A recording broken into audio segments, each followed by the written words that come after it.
Faith starts to realize there's no room for the first lady of Bad Boy in Daddy's house. This is the infamous Daddy's House recording studios, and after losing Big, I refused to record here on my Keep the Faith album. I was just kind of like over everything and everybody. To be honest, I wanted to try and leave Bad Boy after Big died. He was such a good thing for me because I needed what he had, and so his ambition pushed me to be ambitious.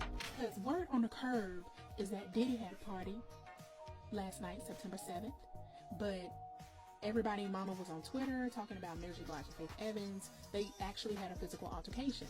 A lot of people have been wondering when Faith Evans will share her side of the story about Diddy, because word on the street is that she went through some messed up situations during her time at Bad Boy. And allegedly, it wasn't just Diddy putting her through it, but also Mary J. Blige. I remember going to Puff's house and just trying to talk to him, heart to heart, and just say, yo, please let me go. And that ain't an easy thing, not with him.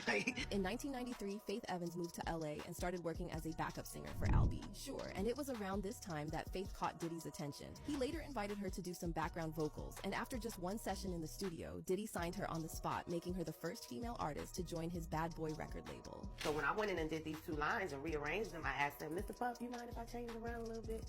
And I did, and I added all my arrangements and harmonies, and when I came out, he asked me, did I want to sign his new label? In 1994, the same year Diddy signed Faith to Bad Boy, Faith met Biggie Smalls at a photo shoot and quickly hit it off. In fact, they got married after knowing each other for just a few weeks. First time we had a conversation, there was something that I felt that was really cool about him. And shortly after that, it may have been about 5-6 weeks, something like that. And he was like, I'm gonna marry you. I'm like, are you serious? He asked me again the next day, and less than a week, probably August 4th, 1994. We drove up to Rockland County, upstate New York, to the Justice of the Peace, and went in a little room with a clerk, and we got married.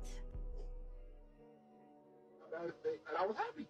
That was my baby, That same year, Diddy asked Faith to sing back vocals and co-write tracks for Mary J. Blige's second studio album, My Life, and Usher's self-titled debut album. Meanwhile, she also started working on her own self-titled album, which was released in August 1995 and became an instant success thanks to chart-topping singles like You Used to Love Me and Soon as I Get Home. The album was eventually certified platinum, selling 1.5 million copies. The following year, Faith welcomed a son with Biggie, Christopher Wallace Jr. However, by that point, Faith and Biggie's relationship had already started crumbling amid allegations that he cheated on her with multiple women, including Lil' Kim, and then Faith allegedly took revenge by having an affair with none other than Biggie's rival, Tupac. This move implicated Faith in the East Coast-West Coast hip-hop war, and it all culminated in two tragedies. On September 7th, 1996, Tupac was killed in a drive-by shooting in Las Vegas, and just 6 months later, on March 9th, 1997, Biggie was